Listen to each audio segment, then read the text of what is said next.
Good morning. It is a cold and damp and wet day here in North Carolina. And today I'm in Guilford County, North Carolina at the Guilford Farm. This is a publicly accessible park here. And today, with any luck, I'll be able to photograph some White Crown Sparrows. So come along and enjoy this adventure.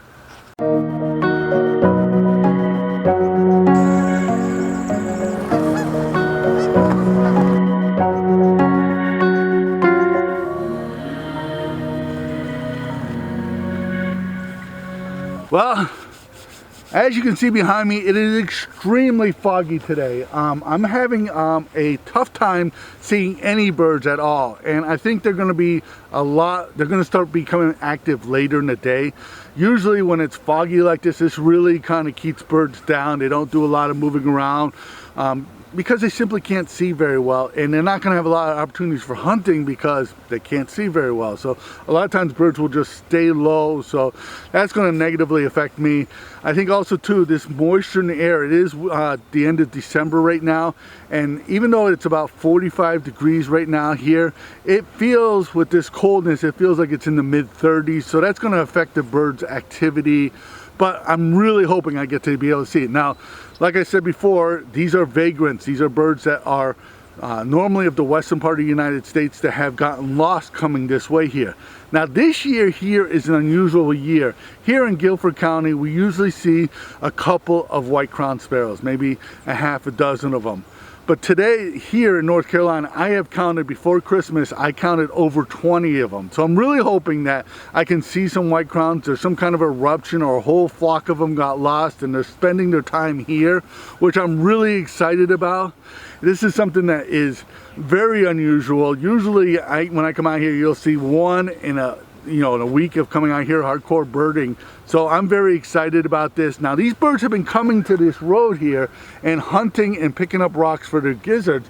So what I'm planning on doing is just staying in this little section here and see what I can find. I don't plan on going off too far because they've been basically seen along this road. So that's basically the plan. Stay on this road. Hopefully this fog will lift pretty soon and I'll be able to photograph these birds.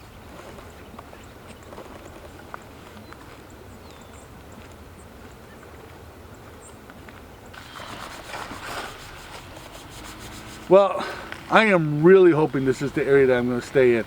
Now, I have seen them here. This is where they do a lot of hunting right here. There's an agricultural field right here. This is actually an agricultural road. It's not a regular road. And where I'm standing is the main road here. And as you could probably tell from me standing in the road, it's not that busy here.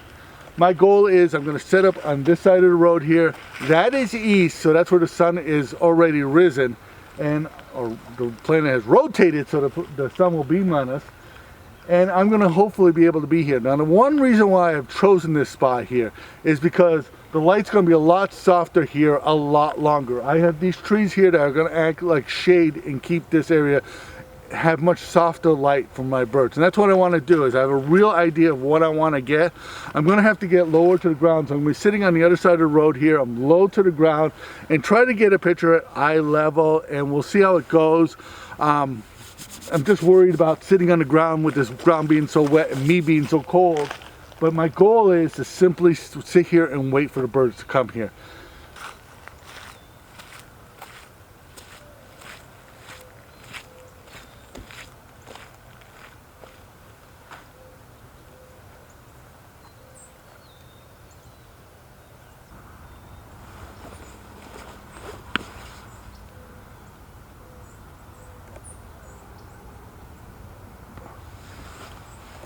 I just had a couple of sparrows fly in.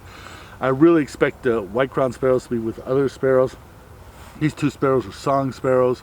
But to give you an idea, here's a video that I shot of these two sparrows. It's still very foggy out here, very difficult for me to get an image of these birds here.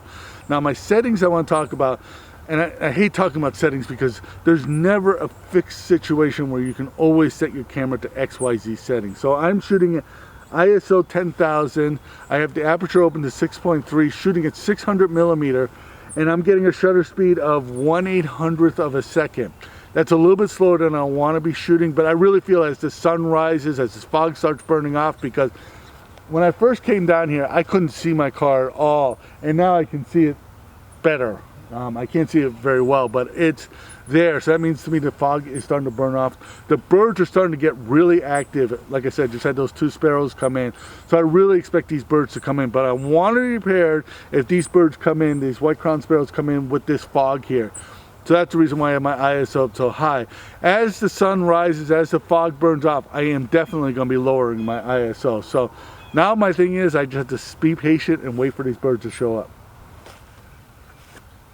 I don't know if you can hear that, but the bird activity has just like turned on. The fog is starting to burn off. I can see a good 3/4 of a mile down the road here.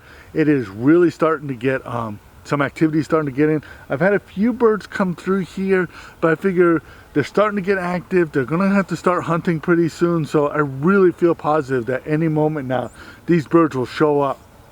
So I gotta be really patient and just hold out here. But I really feel like it's starting to turn on.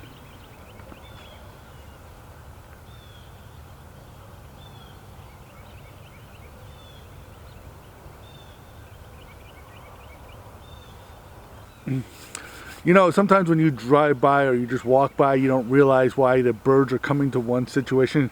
I've been standing here for about 30 minutes here, and I've come to the realization why the birds are coming here. This tree here has all these blueberries on it, and this is apparently what the birds are coming for, because they're all foraging right underneath this tree here. So the berries are falling off, these birds are foraging for them.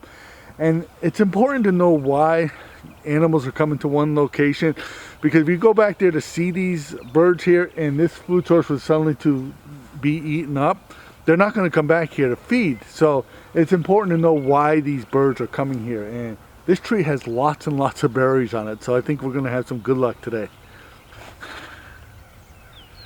I've been out here for about 30-40 minutes now, and I'm figuring to myself, I think I'm going to move down to another area where I've seen them, and maybe I'll have some better luck there. I am not getting, I had a few sparrows come in, but they really have not been coming in, and I don't know if it's because I'm standing here or if there's something else that's doing it, and I'm just going to try and move to a different spot. I don't know if it's the right decision, but it's a decision I'm going to make.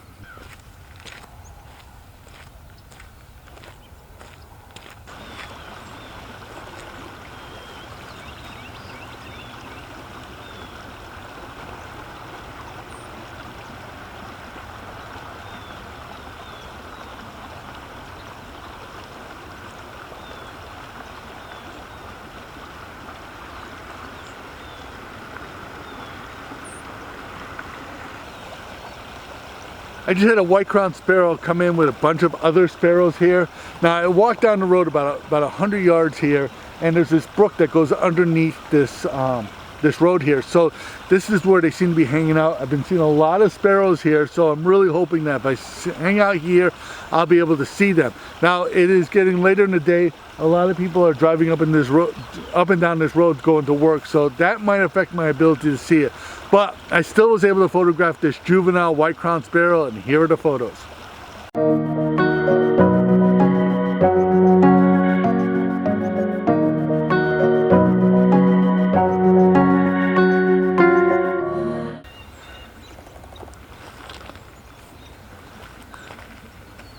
Well, I'm going to pack it in here. A lot of people have been birding down here, and I really don't feel comfortable videotaping while they're birding. But I did see a few more of them. I wasn't able to get close enough to get pictures of them, but it's been exciting out here. I am going to end the video here. I want to thank you for watching. If you got anything out of the video, please give it a thumbs up. Please subscribe to the channel, because that really helps us in the YouTube world. Become a Patreon supporter. Your support allows us to keep doing this. My name is Sean Leahy. I want to thank you for watching.